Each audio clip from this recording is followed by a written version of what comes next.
Mates. From our mates at Spaceship. Investing made easy.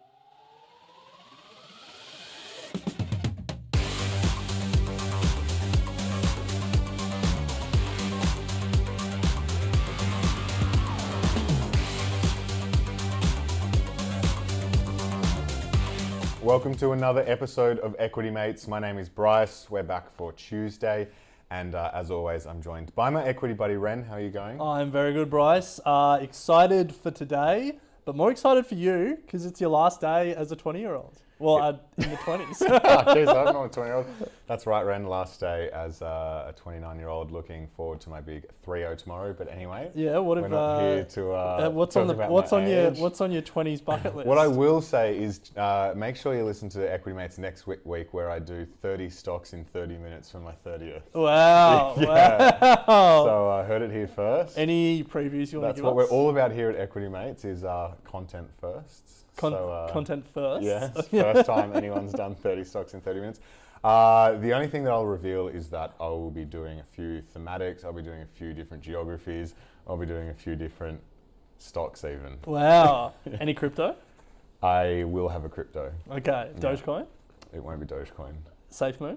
It won't be a safe one. Let's not go through all the cryptos. But anyway, look, Ren, we are here today to talk about the fast fashion industry versus the slow fashion industry and the trends that we're seeing more broadly in clothing and apparel. We did a deep dive recently on the clothing industry. Yep. And there are plenty of themes that we can and trends that we can discuss, but there's a bit of a battle going on at the moment within the industry between the big conglomerates who are pushing out new lines at an alarming rate, and then I guess the switch in consumers' minds towards wanting a more sustainable and environmentally friendly fashion industry, and that's what we're going to unpack today. Yeah, when you say there's plenty of trends we can talk about, we did talk about them on the podcast, We did, but yeah. we won't be able to talk about them all now.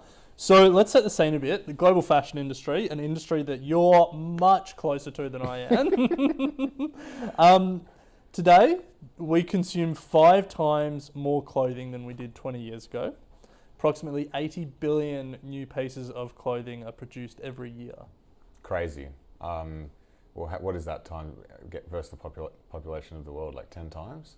Yeah, 8 billion people in the world, Yeah. rough. Yeah. So huge amount of clothing, which obviously has to go somewhere. Yeah, on people's bodies. Yeah. So market size in Australia, $16 billion a year. Hasn't really grown in the last 5 years, down about 8-9% because of COVID last year.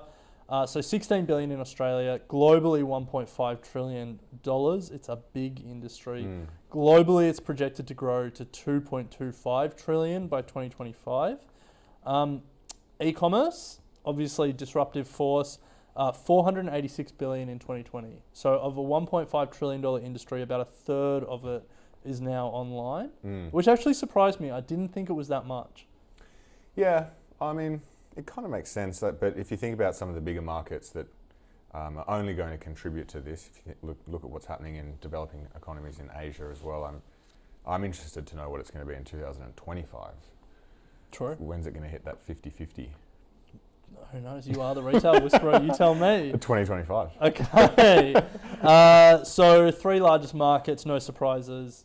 USA, China, Japan. Yep. Fastest growing geography is the Asia Pacific region. 4% a year. It grew between 2015 and 2020. Compared that to the US, which grew at 2% a year between 2015 and 2020. So it's a big industry. It's growing fast. Produces a lot of product. And a key driver over the last few decades maybe, has been the rise of this fast fashion trend. Yeah. That has really been able to accelerate the amount of clothes people are buying. Yeah. So as the fashionista that you are, fashionista? Fashionista. Why don't you talk to us about the fast fashion disruption, and then we can talk about the counter movement and talk about some companies. Sure. Fast fashion.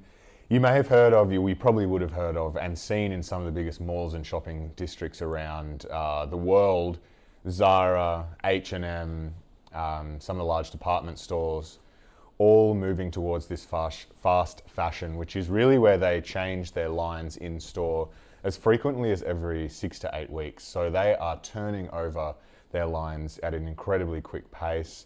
I guess that's just to, keep up with, their competitors for one, and also to attract new customers and to keep fresh. The traditional way of doing things was to change lines every season. So you'd have your winter range, your summer range, and you'd just, that would be your range. But that was completely disrupted by this fast fashion, allowing them to, create more demand and also get rid of underperforming lines quicker than if you were to just be relying on seasons. So if a jumper is not going well in winter, get rid of it after 6 weeks, bring something new in.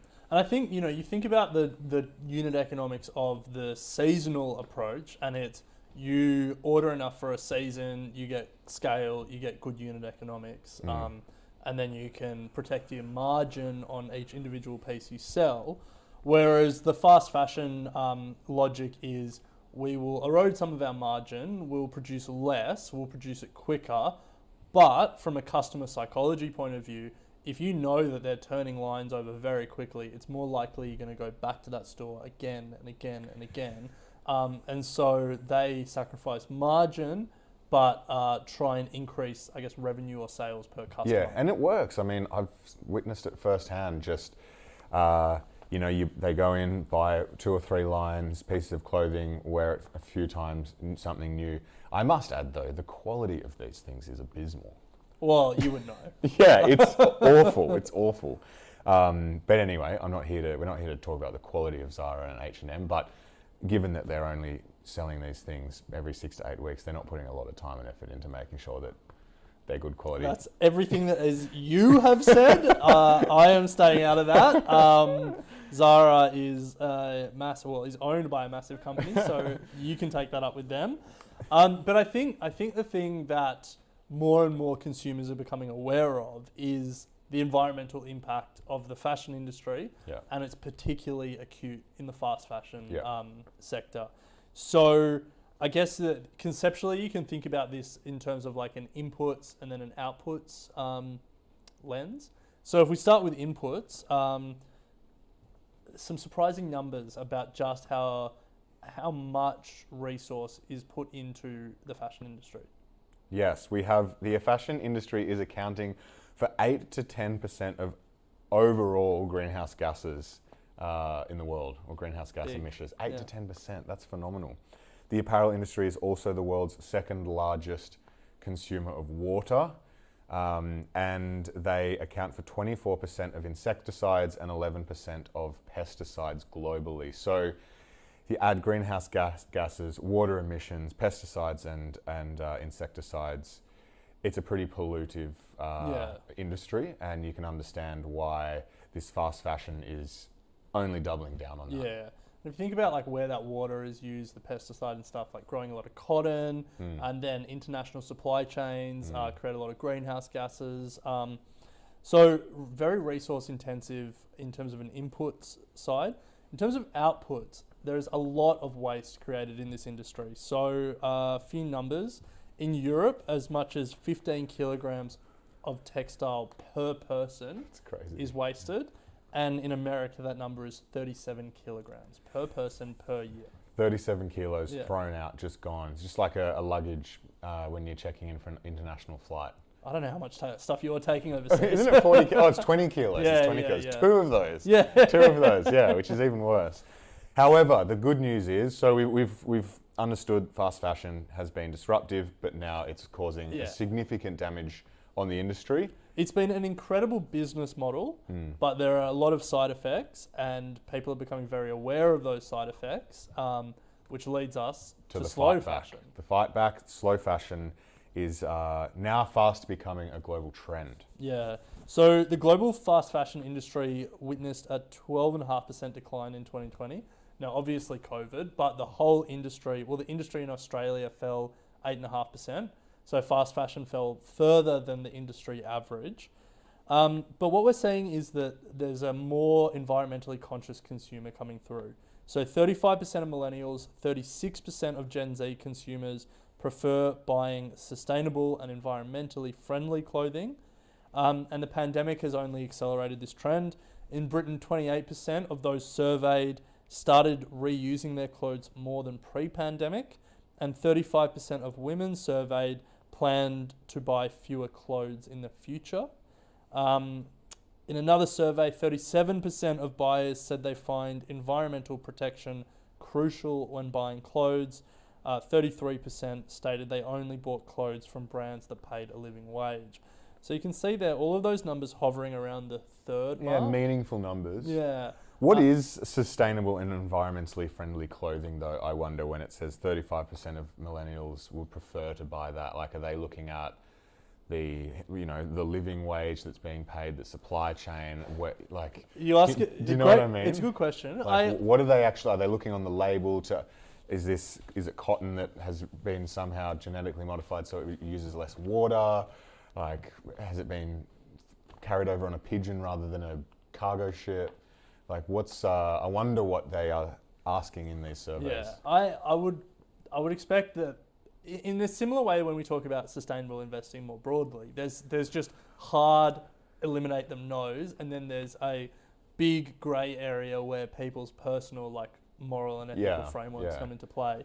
But I think we can safely say that fast fashion sits on the no side of the ledger. Yes, absolutely. Because I know there's brands in this slow fashion, like my sister, for example, wears shoes that are made out of 100% recycled plastic, for example. Like, that's taking a conscious choice to do that sort of stuff. But yeah, you need to be very specific in where you're buying that sort of stuff from. Yeah, well, aren't all of Adidas's shoes now 100% recycled plastic? You sound like more of a fashionista than I do. No, I'm more of a recycling expert than you are.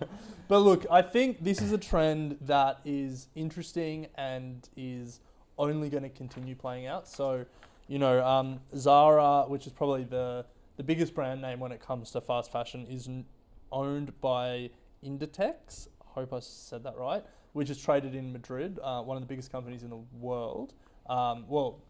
Owned by one of the richest people in the world. Yeah. H&M, traded in Sweden, another big fast fashion brand. There's a number, but I think it will be an interesting trend to watch play out. Do they pivot their business models? How do they fight back against the perception of fast fashion being environmentally harmful? Is there going to be a movement towards sustainable fast fashion? No idea what that could look like, but I think if you're investing in this industry, you need to be aware of consumers, because this industry is characterized by, strong brands, but low barriers to entry, low margin, easy to be disrupted, and constantly changing trends. And this is one that has done incredibly well for investors recently, but I think there's an open question about, will fast fashion be an acceptable business model going 10 forward? years, 20 years down the line? Yeah, it falls into the whole what is sustainable investing. I can see them bringing in a few lines to test the waters in Zara and H&M, continuing with the fast fashion that they've got at the moment. But I guess recognising that the trend is there, whether or not they go enough is enough and let's go fully sustainable, time will only tell. Yeah. So if you want more on the fashion industry, we did a full industry deep dive, talked about a bunch of the different companies, the different players and where they sit in the industry, some of the big brands. We were actually surprised. A lot of it's conglomerates galore in the fashion Classic, industry. like alcohol. Yeah. So you can head over to the Equity Mates podcast and listen to the full industry deep dive. But yeah, an interesting trend that we're seeing play out in the fashion industry. Absolutely. Well, that brings us to the end of an episode of Equity Mates, fast fashion versus slow fashion. Hopefully you managed to get something out of that is valuable for your investing journey. If you would like more information, head to equitymates.com. But otherwise, Ren, it's Watchlist Wednesday tomorrow. Watchlist Wednesday and your birthday tomorrow. Yes.